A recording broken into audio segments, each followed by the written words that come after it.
नमस्कार दोस्तों। क्या कोई देश इतना अदूरदर्शी हो सकता है कि एक कंगाल और दुनिया से अलग थलग पड़ चुके देश की दोस्ती के चक्कर में दुनिया की तीसरी सबसे बड़ी आर्थिक महाशक्ति से सीधा पंगा ले ले? जवाब है बिल्कुल हाँ। और इस देश का नाम है अजरबैजान। वही अजरबैजान जो कल तक तुर्की और पाकिस्तान के साथ मिलकर के थ्री ब्रदर्स का गुट बना रहा था। वही अजरबैजान जो कश्मीर के मुद्दे पर भारत को आंखें दिखा रहा था, आज अचानक भारत के सामने घुटनों पर है।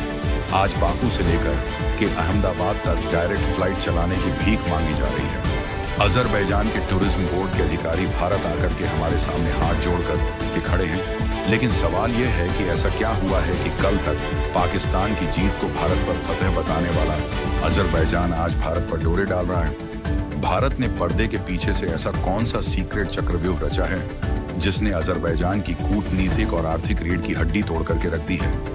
आज के इस स्पेशल इन डेप्थ एनालिसिस के अंदर हम उन आंकड़ों, उन गुप्त डिफेंस डील्स और भारत के उस साइलेंट जियोपॉलिटिकल थप्पड़ का पर्दाफाश करेंगे जिससे अजरबैजान को उसकी असली औकात याद दिला दी है। दोस्तों, वीडियो को आखिर तक देखिएगा क्योंकि आज भारत की प्रैग्मेटिक फॉरेन पॉलिसी का वो चेहरा आप देखेंगे जो आपने मुख्य धारा की मीडिया के अंदर बहुत ही कम देखा होगा। तो दोस्तों, इस कहानी की शुरुआत होती है अजरबैजान की उस गलतफहमी से जहां उसे लगा कि तेल के पैसे की गर्मी से वो इतिहास और भूगोल दोनों बदल सकता है। अजरान और पाकिस्तान का नेक्सस नया नहीं है। तुर्की के साथ में मिलकर के इन तीनों देशों ने भारत के खिलाफ एक अघोषित मोर्चा खोल रखा था। अजरान ने पाकिस्तान को F-17 थंडर लड़ाकू विमानों की खरीद के लिए अब तक का सबसे बड़ा एक्सपोर्ट ऑर्डर दिया। बदले में पाकिस्तान ने आर्मेनिया के खिलाफ युद्ध के अंदर अजरबैजान को अपने सैनिक और रणनीतिक मदद भी मुहैया करवाई। लेकिन अजरबैजान ने अपनी हदें तब पार कर डाली जब भारत ने जम्मू एंड कश्मीर के पहलगाम में हुए कायराना आतंकी हमले के बाद में ऑपरेशन सिंदूर को स्टार्ट किया था। दोस्तों, भारत जब पाकिस्तान के आतंकी आकाओं की कमर तोड़ रहा था, ठीक उसी वक्त अजरबैजान के राष्ट्रपति इल्हाम अलियव पाकिस्तान के प्रधानमंत्री शहबाज शरीफ से हाथ मिला रहे थे। चीनी शहर तियानजिन के अंदर दोनों नेताओं की मुलाकात होती है। अलीव ने कैमरे के सामने खड़े होकर के पाकिस्तान की हरकतों को भारत पर जीत करार दिया था। उन्होंने खुलेआम कश्मीर मुद्दे पर पाकिस्तान के रुख का सपोर्ट किया। अजरबैजान को लगा कि भारत सिर्फ बयानों तक सीमित रहेगा, लेकिन न्यू दिल्ली में बैठी मोदी सरकार और भारतीय कूटनीति के चाणक्य कहे जाने वाले एस जयशंकर के दिमाग में कुछ और ही चल रहा था। भारत ने तय कर लिया था कि इस हिमाकत का जवाब चिल्लाए बिना जंग लड़े, लेकिन सीधे कलेजे पर चोट करके दिया जाएगा।